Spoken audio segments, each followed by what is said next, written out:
Hello, नमस्कार. तर आज बनवायची आहे पालक पुरी. तर पालक स्वच्छ धुवून घेतला आहे, चिरून घेतला आहे इथे ताटामध्ये.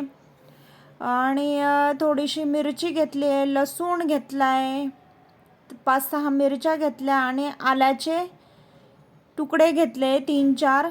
तर हे सर्व एकत्र करायचं आणि मिक्सरमध्ये टाकायचं, बारीक असं वाटण करून घ्यायचं. इकडे घेतले ताटात पीठ. जेवढ्या पुऱ्या करायचं आहे तेवढं पीठ घ्यायचं. इथे बघा कशी मस्त हिरवीगार अशी पेस्ट आणि प्युरी तयार झालेली आहे. ही ग्लासमध्ये होतं आणि पिऊन घ्या. तर ही प्युरी सगळी पिठामध्ये ॲड करायची. इथे घेतली आहे तीळ, चवीपुरतं मीठ आणि ओवा. तर हे सर्व पिठात टाकून घ्यायचं आहे आणि प्युरी त्याच्यामध्ये ॲड करायची आहे. थोडंसं कमी वाटत होतं पीठ, मी अजून टाकून घेतलं. आणि आता ही जी प्युरी केलेली आहे तर ती प्युरी ॲड करायची त्याच्यामध्ये. इतक्या छान अशा मस्त पुऱ्या तयार होतात. एकदा तुम्ही ट्राय करून बघा. हे बघा प्युरी मी त्याच्यामध्ये टाकली आहे. पालकाची भाजी खाऊन खाऊन खूप कंटाळा येतो, त्याच्यामुळे हे करून बघा एकदा तरी. आणि आता बघा बरं का, मी पीठ मळून ठेवलं आहे साईडला व्यवस्थित.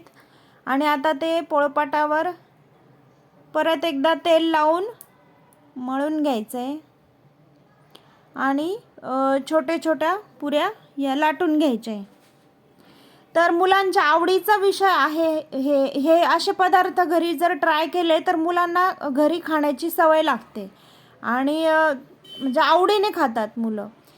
आणि त्यांना कसं रंगांचं आकर्षण असतं, हिरवा रंग, लाल रंग, पिवळा रंग. तर मग काहीतरी वेगळं केलं की ते आवडीने खातात. माझ्या मुलांना तर खूप आवडतं ह्या पालकपुऱ्या आणि लोणच्याबरोबर खातात त्या. बघा तर येथे मी लाटून घेतल्या आणि तेलामध्ये आता त्या पोह्याला सोडून देऊ. मस्तपैकी स्विमिंग करून येतील त्या आता तेलामध्ये.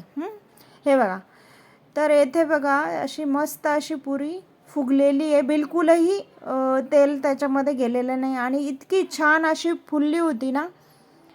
तर मस्तपैकी आता ती ताटात आपण काढून घ्यायची.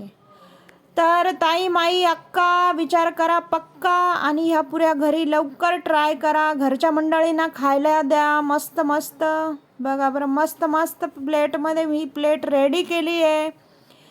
चॅनलला सबस्क्राईब करा प्लीज. ज्यांनी कोणी सबस्क्राईब केलं त्यांना उद्या दुसऱ्या दिवशी ह्या पुऱ्या मिळतील. 1 प्लेट पुरी लगेच आणून देता येईल. तर हे बघा मंडळी, किती छान आणि मस्त अशा पुऱ्या तयार झाल्या आहे. तुम्ही शेंगदाण्याची चटणी असेल, बटाट्याची चटणी असेल किंवा लोणचं, लिंबाचं लोणचं, आंब्याचं लोणच्याबरोबर ट्राय करू शकता. हे बघा, हे असे घरचे पदार्थ करायचे आणि घरच्या पदार्थांवरच प्रेम करायचं, मस्तपैकी खायच्या. तर हे बघा किती छान अशा पद्धतीने रेडी झाल्या आहे. तर चॅनलला सबस्क्राईब करा. तुम्हाला दुसऱ्या दिवशी ह्या पुऱ्या घरी घरपोच मिळून जातील, टेन्शन घेऊ नका. हे बघा तर मला टिफिनला पण द्यायच्या होत्या आणि खाण्यासाठी पण काही पीठ बाकी आहे अजून, तर त्या करायच्या आहे. तर हे बघा बिलकुलही तेलकट झाली नाही आणि आतून कच्ची पण राहिलेली नाही. अशी मध्यम गॅसवर व्यवस्थित करून घ्यायचं आहे. Thank you for watching this video. Thank you.